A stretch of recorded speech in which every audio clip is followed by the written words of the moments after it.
I paid for every flower, every glass of champagne, every chair in that room. And somehow I was the one they hid in the back. I still remember the moment I walked into the reception hall, the soft glow of chandeliers reflecting off polished marble floors, the gentle hum of a string quartet drifting through the air, everything exactly as I had imagined when I wrote the final check just 3 weeks earlier. $48,000 wired without hesitation because my granddaughter Emily deserved a perfect day, because family mattered, because I believed, truly believed, that love was something you invested in and in return it held you close. I paused at the entrance, taking it all in, the white roses lining the aisle, the gold-trimmed place settings, the elegant table numbers standing tall like little monuments of celebration, and for a moment I felt proud, quietly proud, the kind of pride that doesn't need applause, just acknowledgement, just a seat at the table where your presence is understood. A young hostess approached me with a polite smile, clipboard in hand, her voice light and professional as she asked for my name, and I told her, Margaret Whitmore, expecting recognition or at least a flicker of it, but instead she simply nodded, scanning down her list, her finger stopping halfway down the page as she reached for a small ivory card. She handed it to me with the same pleasant expression, already turning to greet the next guest, and I looked down expecting to see grandmother of the bride, or something equally simple, something that made sense. Instead it read Table 17. I blinked once, then again, thinking perhaps there had been a mistake, but the ink was clear, deliberate, unmistakable. Table 17. I glanced up, scanning the room, my eyes moving past the front tables closest to the dance floor, where laughter already gathered in clusters, past the center where family members I recognized were being guided with warm familiarity, until finally, near the far corner of the hall, tucked beside a discreet hallway leading to the restrooms, I saw it. A small round table. Half hidden. Almost an afterthought. I stood there for a second longer than necessary, the card still between my fingers, the edges pressing lightly into my skin, and I felt something shift inside me. Not loudly, not dramatically, just a quiet, almost imperceptible crack like fine china under pressure. I could have said something. I could have asked the hostess to check again, could have sought out Daniel or Olivia, could have reminded them gently of everything I had done, but I didn't. Instead I smiled. A small, controlled smile that no one questioned as I walked forward, my heels clicking softly against the floor. Each step measured, composed, as if nothing was wrong at all. People passed me, laughing, embracing, congratulating one another, their voices blending into a warm, indistinct chorus, and not one of them stopped to say, Margaret, we've been looking for you. Not one of them noticed that I wasn't where I should have been. I passed table 3, where Olivia stood surrounded by her friends, radiant and confident, her hand resting lightly on Emily's arm as they laughed about something I couldn't hear, and for a moment our eyes met. Just a moment. Long enough for recognition.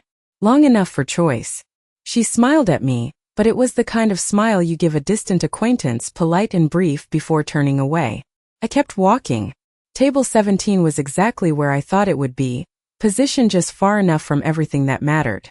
I pulled out my chair and sat down, smoothing my dress over my knees, placing the card neatly beside my plate as if it belonged there, as if I belonged there.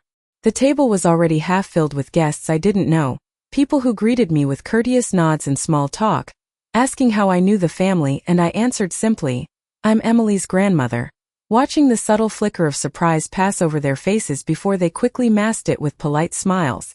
No one said it out loud, but I could feel the question hanging in the air. Then why are you sitting here? I folded my hands in my lap, listening to the distant clinking of glasses from the head table, where toasts would soon be made, where stories would be told, where names would be spoken with warmth and gratitude. I already knew mine wouldn't be one of them, and still I didn't move. I didn't call attention to it. I didn't correct anyone. I simply sat there watching, listening, letting the moment unfold exactly as they had arranged it, because something deep inside me had gone very still, very clear, and as I looked around that beautiful room, the room I had paid for, I realized something I hadn't allowed myself to see before. This wasn't a mistake, and I wasn't surprised. Not really. I just hadn't wanted to notice it until now. I sat there longer than I expected, long enough for the music to change from soft strings to a brighter, celebratory rhythm, long enough for the room to fill completely, for every chair at every table closer to the front to be taken, laughter growing louder, glasses beginning to clink in anticipation of the first toast, and still, no one came looking for me. A server passed by with a tray of champagne, offering me a glass with a polite nod, and I accepted it, holding the stem carefully between my fingers, watching the bubbles rise as if they could distract me from the slow realization settling into my chest. From where I sat, the head table looked almost like a stage, elevated just enough to draw every eye in the room, and there was Emily radiant in her white gown, her smile bright and effortless, surrounded by people who seemed to belong exactly where they were. Daniel stood nearby, adjusting his jacket, greeting guests with that confident ease he had learned over the years, the same ease I had once admired, the same ease I had helped build, though now it felt distant, like something I was only allowed to observe from afar. Olivia moved through the crowd with practiced grace, her hand resting lightly on shoulders, her laughter perfectly timed, her presence undeniable, and yet she never once turned toward the corner where I sat.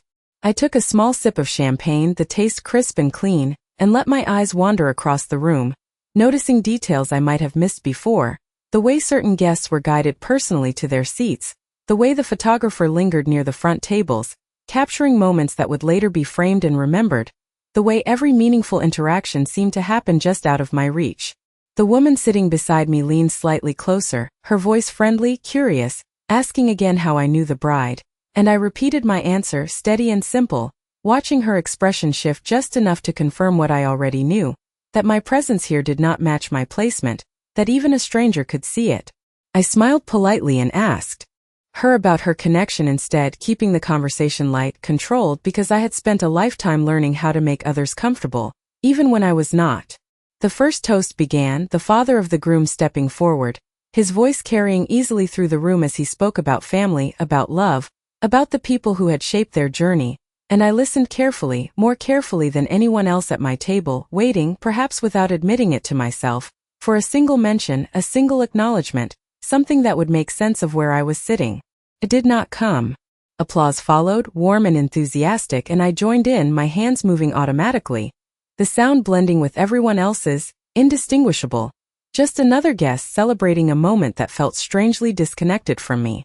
As the evening continued, courses were served in sequence, plates placed neatly in front of us, cleared away just as efficiently, and I noticed how smoothly everything ran, how every detail had been executed exactly as planned, because I had made sure it would be, because I had reviewed contracts, approved menus, adjusted timelines, written checks, all with the quiet understanding that this day mattered, that it was worth every effort. And yet, sitting there, I could not ignore the quiet pattern forming in my mind, the small moments from the past year that I had brushed aside, the meetings I had not been invited to, the decisions that had been presented to me as already finalized, the subtle shifts in tone when Olivia spoke about the wedding, always polite, always respectful on the surface but never inclusive. I had told myself it was generational, that young couples wanted control over their own celebrations, that my role was simply to support, to step back gracefully, and I had accepted that willingly because I believed there was still a place for me within it all. But now, as I sat at table 17, watching the people closest to me celebrate without a single glance in my direction, that belief felt thinner, more fragile, like something I had been holding onto out of habit rather than truth. The music grew louder, the dance floor began to fill, and guests from the front tables moved easily into the center of the room, their movements natural, unhesitant, while I remained seated, my chair slightly angled away from everything that mattered, my view partially blocked by a decorative column that no one else seemed to notice. I adjusted my position once, then again, as if a better angle might change what I was seeing, but it did not. Nothing changed. And in that stillness, in that quiet distance from the celebration I had helped create, I began to understand something with a clarity that surprised even me. This had not happened in a single moment, it had been built piece by piece, decision by decision, until it became something so complete, so seamless that by the time I noticed it I was already sitting exactly where they had intended me to be. It was not the seat that hurt the most, not really, it was the quiet certainty that settled in after. The kind that does not arrive all at once but instead builds slowly, like a truth that has been waiting patiently for you to finally notice it. I sat there watching the dance floor fill, the music shifting into something louder, brighter, the kind of rhythm that pulls people in without effort, and one by one, guests from the front tables stood, laughing, reaching for each other's hands, moving toward the center as if guided by something natural and expected. No one looked toward table 17. No one wondered if I might want to join them. I could have stood up on my own, of course, walked across the room, found my place among them, but there is a difference between being present and being invited, and after a while that difference becomes impossible to ignore. I let my gaze drift again, slower this time, more deliberate, noticing the small things I had overlooked before, the way Olivia spoke to the wedding coordinator with quiet authority, how decisions seemed to orbit around her without question, how even Daniel deferred to her with a subtle nod, a glance, a pause that spoke louder than any words.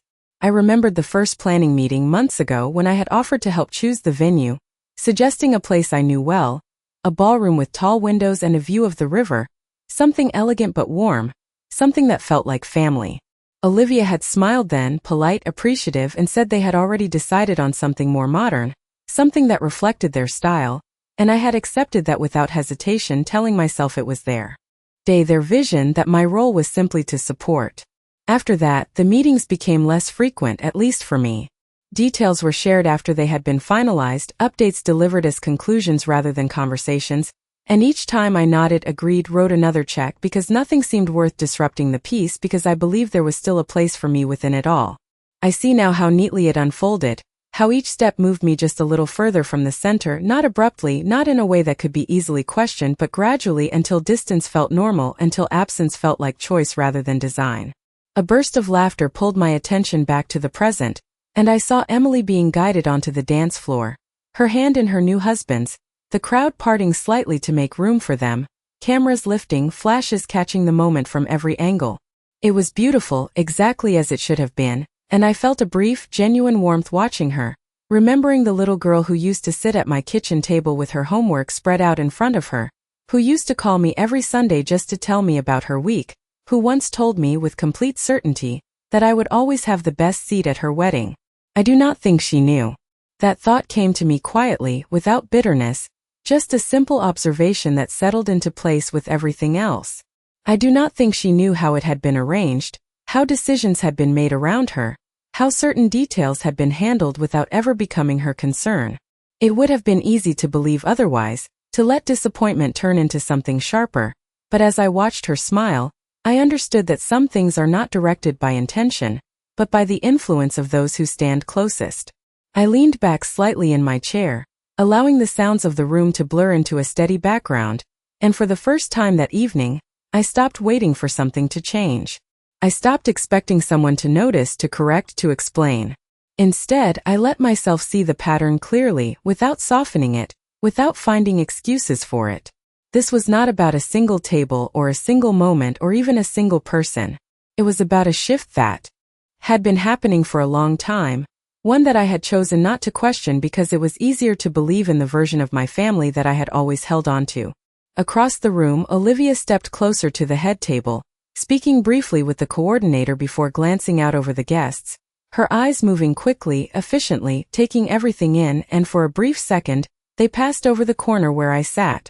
She did not pause. She did not hesitate. She simply moved on. And in that moment, something inside me became very clear. Not painful, not even particularly surprising, just clear. I was exactly where she wanted me to be. And for the first time, I began to wonder what would happen if I decided not to stay there. The thought did not leave me after that. It stayed there, steady and persistent, as the music continued and the evening moved forward exactly as it was supposed to, as if nothing at all were out of place. I watched the servers move in careful rhythm, refilling glasses, clearing plates, adjusting small details that most people would never notice, and I realized how much of this entire evening depended on precision, on quiet coordination behind the scenes, on people who understood exactly what they were doing and why. It reminded me of something I had always believed about family, that it worked best when everyone knew their place, when roles were respected, when effort was acknowledged, even if it was not always spoken out loud. But what happens when that understanding disappears, when one person decides, quietly, that another no longer belongs where they once did? I rested my hands on the edge of the table, feeling the smooth linen beneath my fingers, grounding myself in something tangible, something real, because everything else suddenly felt like a carefully arranged illusion, beautiful from a distance but fragile up close. My eyes drifted again toward the front, where the next round of speeches had begun, a close friend of the bride now speaking warmly about loyalty, about the people who stand by you through every stage of life, And I listened to those words more closely than I had expected to. Not because of who was speaking, but because of what was being said. Loyalty. It is a simple word, often used without much thought, but it carries weight. When you have spent decades living by it, when you have built your life around it, when you have given without keeping score because you believed that was what family meant. I thought about the years behind me, not in a dramatic way, not as a list of sacrifices, but as a series of quiet decisions, helping Daniel through college when money was tight, stepping in when he needed support, making sure he had opportunities one never had, welcoming Olivia into the family with open arms, treating her with the same respect I would have wanted for myself, and later, being there for Emily in ways that felt natural, never forced, never calculated. None of it had ever felt like a burden. It had felt like purpose. That is what made this moment so different, not painful in the way one might expect, but clarifying in a way I had not anticipated. Across the room I noticed a small detail I might have missed before. The seating chart displayed near the entrance, framed neatly, each name printed in careful script, and for a moment I wondered what it would look like up close, not because I needed confirmation, but because I wanted to see how intentional it had been. I waited until the room's attention shifted again, until another song began and people rose from their chairs, creating just enough movement to allow me to stand without drawing attention.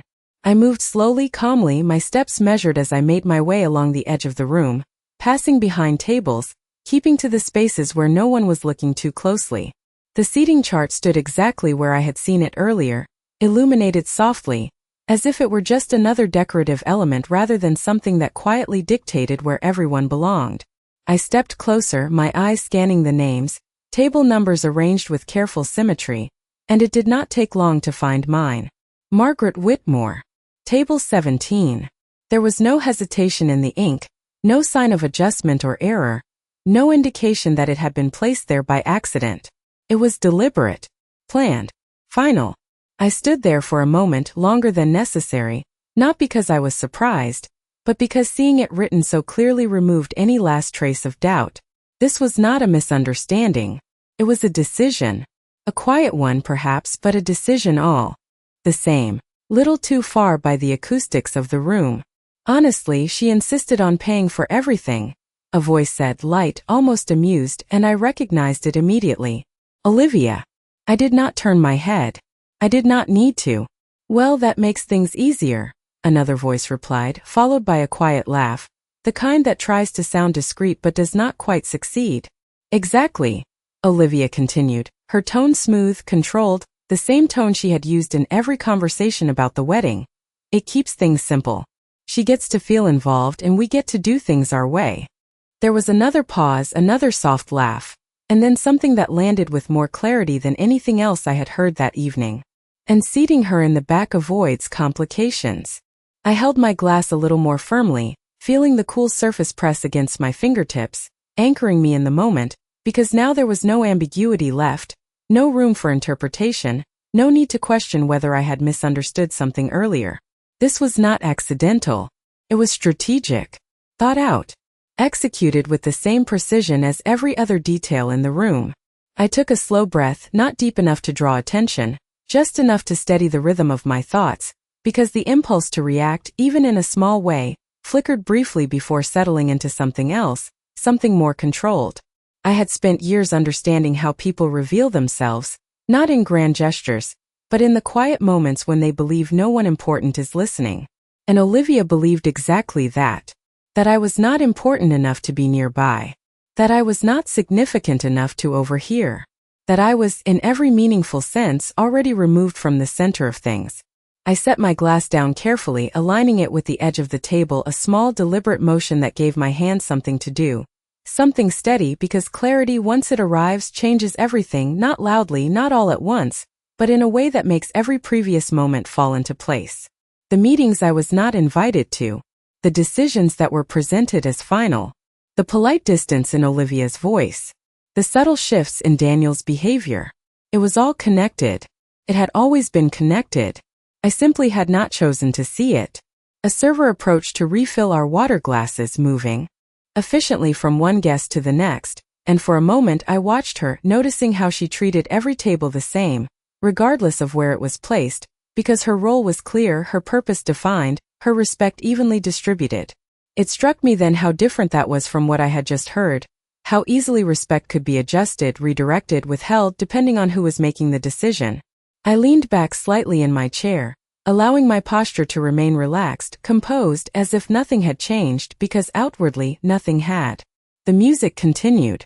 The conversations carried on. The evening unfolded exactly as it was meant to. But internally, something had shifted with a finality that left no room for hesitation. This was not about confronting Olivia. Not here. Not tonight. This was not about drawing attention or creating a scene or reclaiming a seat at a table that had already been assigned with intention. This was about understanding the full picture, about recognizing the structure beneath the surface, about seeing clearly who held control, and more importantly, how that control had been allowed to exist. I glanced once more toward the front of the room, where Daniel stood speaking with a group of guests, his expression confident, engaged, completely at ease, and I wondered briefly how much he knew, how much he had chosen to ignore, how much he had accepted without question. But even that question did not linger for long because it was not the most important one. The more important question was simpler. What happens when the person you quietly pushed aside decides to stop playing that role? I folded my hands again in my lap, just as I had before, the same calm posture, the same composed presence, but now with a clarity that had not been there at the beginning of the evening. They had arranged everything carefully. Every detail, every placement, every outcome they expected to unfold. And I had allowed it. Up until now. The realization did not rush me, it settled in slowly like something that had been waiting for the right moment to be acknowledged. And once it did, it brought with it a kind of calm that I had not expected, not relief, not even acceptance, but clarity. The kind that allows you to step back and see the full shape of something without distortion. I sat there.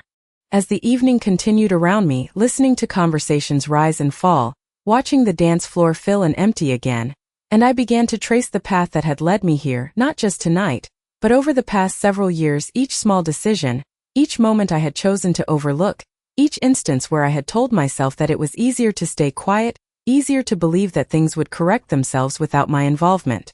I thought about the first time Olivia had insisted on handling something that I had always done, something small, almost insignificant at the time, arranging a holiday dinner, coordinating details, making decisions that once would have naturally included me, and how I had stepped back without question, telling myself that it was her way of contributing, of finding her place within the family. Then there were other moments, slightly larger, slightly more noticeable, invitations that did not arrive, plans that were mentioned after they had already happened, conversations that seemed to pause when I entered the room, only to resume once I had left. None of it had felt like exclusion on its own. Each piece had been too small, too easily explained, too reasonable to challenge. But together they formed something else entirely, something deliberate, something that required not just intention but consistency. I realized then that what I had mistaken for patience, for grace, for understanding, had also been something else, something that had allowed this pattern to continue unchecked. Because silence, when repeated often enough, begins to look like agreement. I had not agreed, not truly, but I had not interrupted it either. Across the room I saw Daniel again, this time laughing with a group of guests, his posture relaxed, his expression open, and for a moment, I searched his face for something familiar, something that might bridge the distance I was now feeling so clearly. There were traces of it, in the way he tilted his head when he listened, in the way his smile softened at the edges, small remnants of the boy I had raised, the one who used to seek my approval, who used to value my presence without question. But those moments were brief, overshadowed by something else, something shaped by years of different influences, different priorities, different loyalties. I did not feel anger toward him, not in the way one might expect, just a quiet recognition that he had allowed certain things to happen, whether through choice or through inaction, and that recognition carried its own weight. The music shifted again, slower this time, couples moving closer together on the dance floor, the lights dimming slightly to create a softer atmosphere, and I noticed how easily the room adapted, how smoothly each transition was handled, as if everything had been anticipated in advance. It made me think about control, about who holds it and how it is used, about the difference between guiding something and shaping it to exclude someone else. Olivia understood control very well. That much was clear. She had not needed to raise her voice or make any overt gestures. She had simply arranged things in a way that ensured the outcome she wanted, and then allowed everything to unfold naturally, as if it had always been meant to happen that way. It was effective, subtle, difficult to challenge without appearing unreasonable. I glanced down at my hands, resting calmly in my lap, steady, composed, and I realized that I had underestimated something important, not her but myself, because I had assumed that maintaining peace required me to remain passive, that preserving relationships meant accepting whatever role was given to me without question. But peace that depends on silence is not balance. It is avoidance. And avoidance over time creates space for something else to take root. I lifted my gaze again, looking out over the room not as someone waiting to be included, but as someone observing a structure that I now understood more clearly than before. This evening, this arrangement, this carefully managed distance, it was not the end of something. It was the clearest indication I had been given of how things truly stood. And once you see that, once you understand it without hesitation or doubt, you are left with a choice, not about how to react in the moment, but about what you are willing to accept moving forward. I did not need to confront anyone tonight. I did not need to explain anything or ask for anything or prove anything.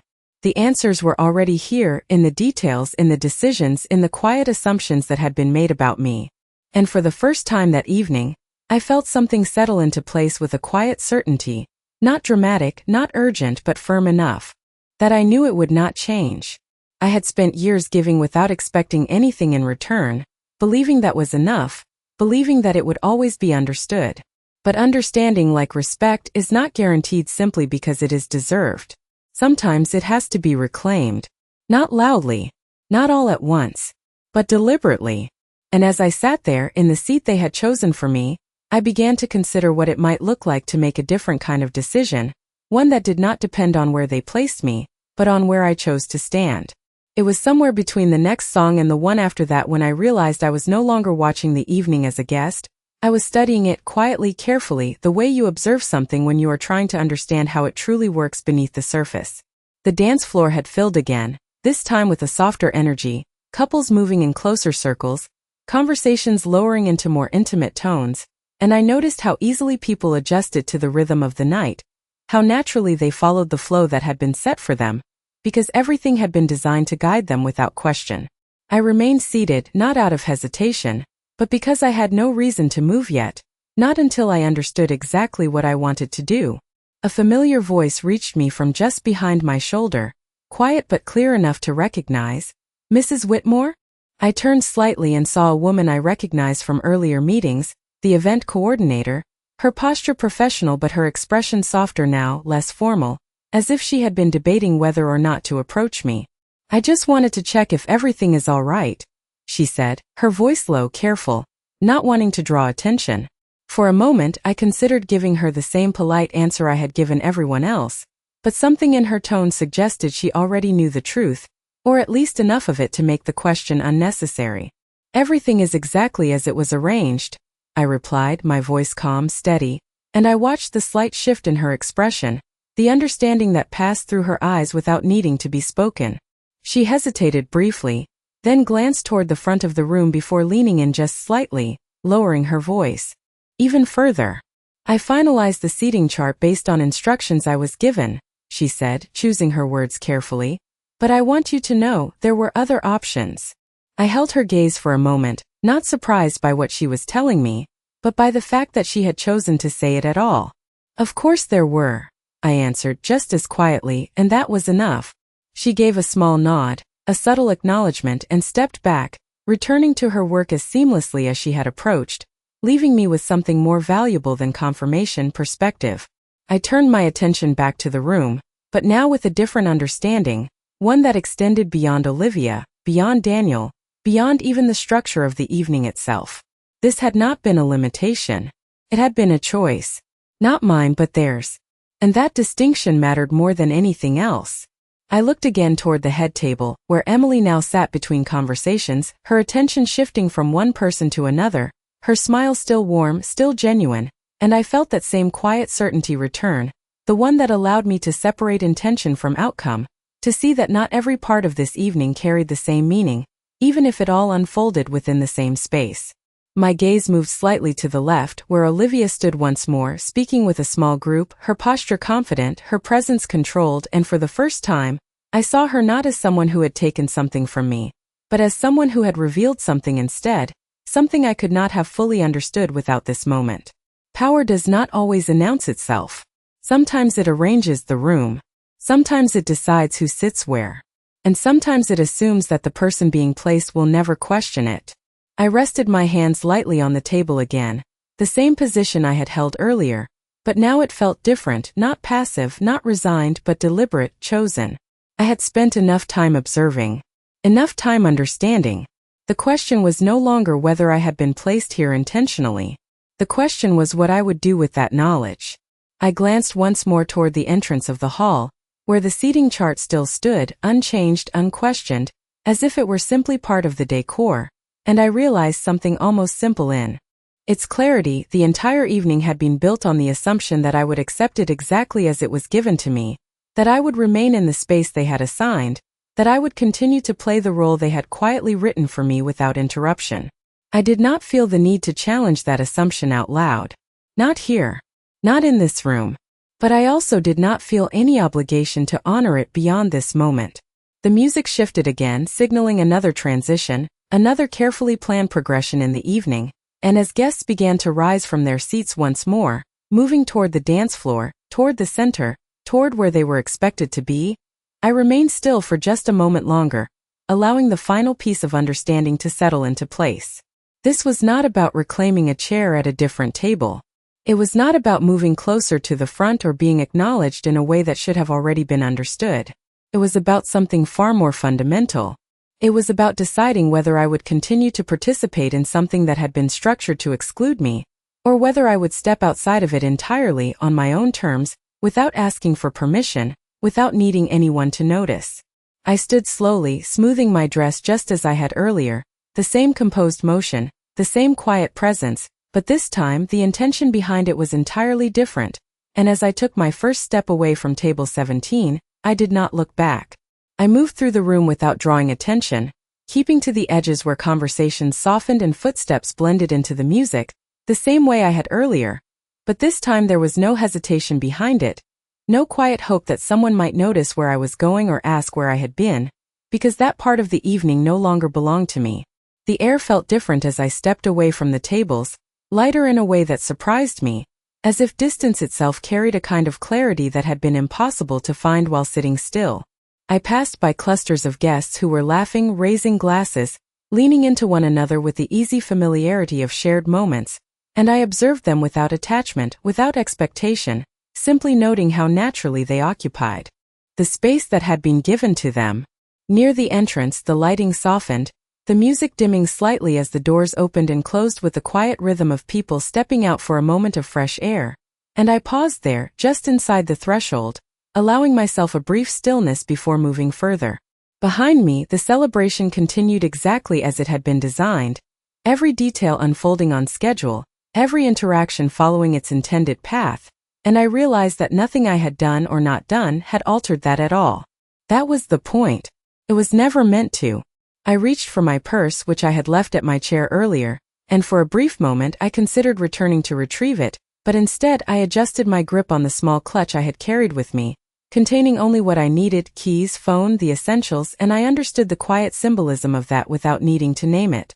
You do not always need to carry everything with you when you decide to leave something behind. The doors opened again as another group stepped outside, laughter trailing behind them, and I followed, the cool night air meeting me with a clarity that the room inside no longer offered. The temperature had dropped slightly since earlier, just enough to make me aware of it against my skin, grounding me further in the present moment, reminding me that this was real, that this was happening exactly as I had chosen. I stepped a few feet away from the entrance, far enough that the music became a distant hum rather than a constant presence, and I allowed myself to breathe more fully, not because I needed to recover, but because I finally could. For a moment I simply stood there, looking out at the quiet street beyond the venue, the soft glow of streetlights reflecting off parked cars, the occasional passing vehicle moving steadily through the night, everything continuing as it always does, unaffected by the events taking place inside. It struck me then how small the room behind me really was, not physically, but in terms of what it represented: a single evening, a single arrangement, a single interpretation of where I was meant to fit. I reached into my purse and took out my phone, the screen lighting up softly as I unlocked it, and for a moment, I hesitated not because I was unsure of what to do, but because I understood the weight of the decision I was about to make. It was not dramatic. It was not immediate. It would not change anything tonight, but it would change what came after. I scrolled through my contacts with calm precision, my fingers steady, until I found the name I was looking for, a name I had not needed to call in quite some time, not because it was unimportant, but because it had never been urgent before. Tonight it was. I pressed the call button and lifted the phone to my ear, listening as it rang, each tone measured, expected, until a familiar voice answered, professional, composed, exactly as I remembered. "Good evening, Margaret," he said, recognizing my number without hesitation, and I allowed a small pause before responding, not out of uncertainty but out of intention, because the words I chose now mattered in a way they had not earlier. "I would like to schedule a meeting," I said, my voice calm, clear, carrying none of the tension that might have been expected, "as soon as possible." There was no need to explain further, not yet. He did not ask questions. He simply acknowledged the request, offering times, confirming details, treating it as the straightforward matter it was. I ended the call after a brief exchange, lowering the phone slowly, holding it for a moment before placing it back into my purse. The decision had been made. Not loudly, not publicly, but firmly. I turned slightly, glancing back toward the entrance, where the doors continued to open and close, guests moving in and out without noticing me, without needing to, because I was no longer part of that movement. And as I stood there in the quiet space just outside the celebration, I understood something with complete certainty. I did not need to return to that table or any table they had chosen for me, because what mattered was no longer where I was seated tonight, but what I would no longer allow to be decided for me tomorrow. I did not go back inside, not immediately, not because I could not, but because I no longer needed to, and that difference mattered more than anything else that had happened that evening. The music continued behind the closed doors, softened now by distance, reduced to a steady rhythm that no longer dictated my movements, and I stood there for a few moments longer, allowing the quiet of the night to settle around me, allowing my thoughts to move forward instead of circling back. There was a time not so long ago when I would have returned to that room without hesitation, when I would have adjusted myself to fit whatever space was offered, when I would have convinced myself that staying was the right thing to do, that enduring discomfort was part of maintaining harmony, that leaving even quietly would somehow be interpreted as failure.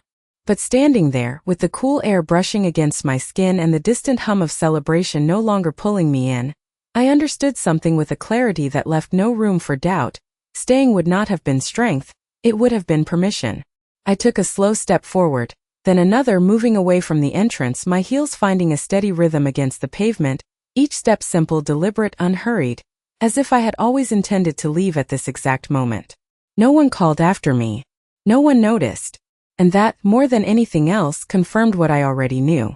The evening would continue without interruption, without question, exactly as it had been planned, because my presence had never been essential to it. I reached my car and paused briefly before unlocking it, my hand resting lightly on the handle, and I allowed myself one last glance back toward the building, its windows glowing softly against the night, the faint silhouettes of movement visible inside, people laughing, dancing, celebrating a moment that would be remembered long after it ended. I did not feel the need to be part of that memory anymore, not in the way I once had, not in the way I had imagined. I opened the door and settled into the driver's seat, placing my purse beside me, the familiar motion grounding me in something practical, something immediate, and I closed the door gently, shutting out the remaining trace of music, the last connection to the evening I had chosen to step away from. For a moment I simply sat there, my hands resting lightly on the steering wheel, not starting the engine yet, not rushing to leave, just allowing the quiet to settle fully, because decisions like this do not need to be hurried, they need to be understood. I thought about the call I had made, about the meeting that would take place in the coming days, about the documents that would be reviewed, the arrangements that would be reconsidered, and I felt no urgency, no anger driving those thoughts, only a steady sense of direction, as if something that had been undefined for a long time had finally taken shape. This was not about reacting to a single evening. It was about responding to a pattern that had revealed itself too clearly to ignore. I started the engine, the soft vibration filling the car, and adjusted the mirrors out of habit, small movements that required no thought, and yet felt more intentional now than they ever had before. As I pulled away from the curb, the building receded behind me, its lights growing smaller, its presence fading into the background, and I did not look back again. The road ahead was quiet, nearly empty at this hour. The streetlights spaced evenly along the way, guiding a path that required no explanation, no negotiation, just forward movement. I drove at a steady pace, not fast, not slow, simply consistent, and with each passing block, the weight of the evening shifted further behind me, not disappearing but settling into its proper place, something that had happened, something that had been understood, something that no longer needed to be questioned. There are moments in life that ask for a response, not in words, not in confrontation, but in the choices that follow, in the quiet decisions that reshape what comes next. Tonight had been one of those moments. I had not raised my voice. I had not asked for a different seat.